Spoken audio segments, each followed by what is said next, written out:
me réveillant ce matin, vu que je suis quelqu'un qui réfléchit beaucoup, je suis arrivé à une conclusion, comme quoi l'amitié fille-garçon n'existait pas. Donc je sais que c'est un débat qui fait vraiment beaucoup rage, tout le monde a son avis, chacun pense ce qu'il veut, mais je pense que ça n'existe pas réellement. Et je vais vous expliquer pourquoi et pour quelles raisons je pense ça. Pour commencer, il faut définir qu'est-ce l'amitié. Donc bon, on sait tous que l'amitié vient du mot ami. Et qu'est-ce qu'un ami?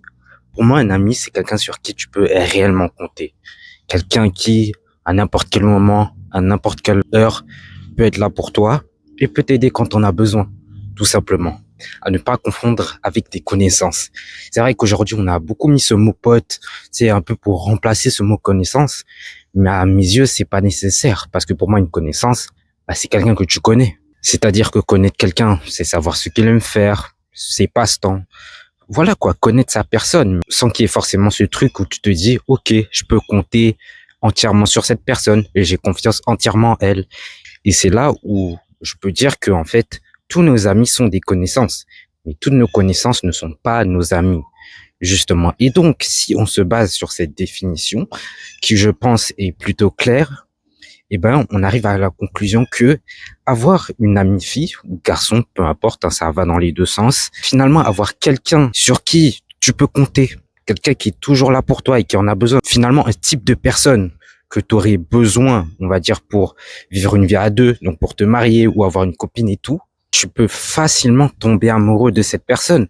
D'autant plus quand c'est quelqu'un qui t'attire. Si je rencontre une fille qui me plaît physiquement et avec qui concrètement je sens que je peux compter sur elle, je peux lui faire confiance, mais il est très peu probable qu'il n'y ait pas un moment où je m'attache au point où je veux quelque chose, ou que si elle me laisse l'ouverture, je dise non. Bon, il est très probable que je dise non, mais ça serait plus par ego, parce que forcément, on connaît les gars, nous on est un peu paranoïaque maintenant sur les bords, donc tu sais, je me méfierais, je me dirais c'est sûrement un prank de ces autres youtubeurs et tout, mais au fond je sais que je voudrais. Et ça va aussi pour l'inverse avec les gars.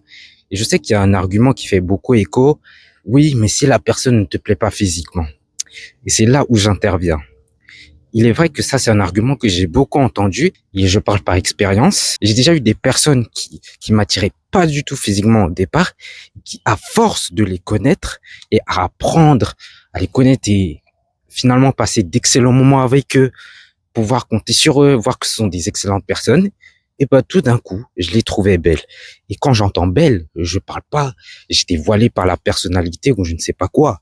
Je parlais physiquement, juste en apprenant à connaître la personne, je commençais à la trouver belle physiquement. Voilà, tout d'un coup, son visage était en mode, ah mais en fait elle est belle, comme s'il y avait un genre de combo. Même dans ce cas-là, l'amitié fille-garçon peut être très peu probable. D'autant plus que c'est pas parce que la personne te plaît pas physiquement que, à l'inverse, elle, tu ne lui plais pas. Bien évidemment, dans la vie, il y a des exceptions partout. De toute façon, dans chaque débat, on débat à chaque fois éternellement, mais il faut toujours garder en tête que la vie n'est pas tout blanche, tout noir. Donc, il y a toujours des exceptions. Mais le truc, c'est que si à chaque fois on parlait des exceptions, on n'avancerait pas dans les débats et ça serait pas intéressant parce qu'on reviendrait à la même conclusion. Voilà. Donc, c'est pour ça que, après réflexion, après avoir réfléchi, pour moi, concrètement, l'amitié fille-garçon n'existe pas. N'hésitez pas à me dire qu'est-ce que vous en pensez. Est-ce que pour vous, je dis n'importe quoi et que finalement l'amitié fille-garçon existe réellement? Mais voilà, c'était un peu mon avis sur la question auquel j'ai réfléchi ce matin et voilà.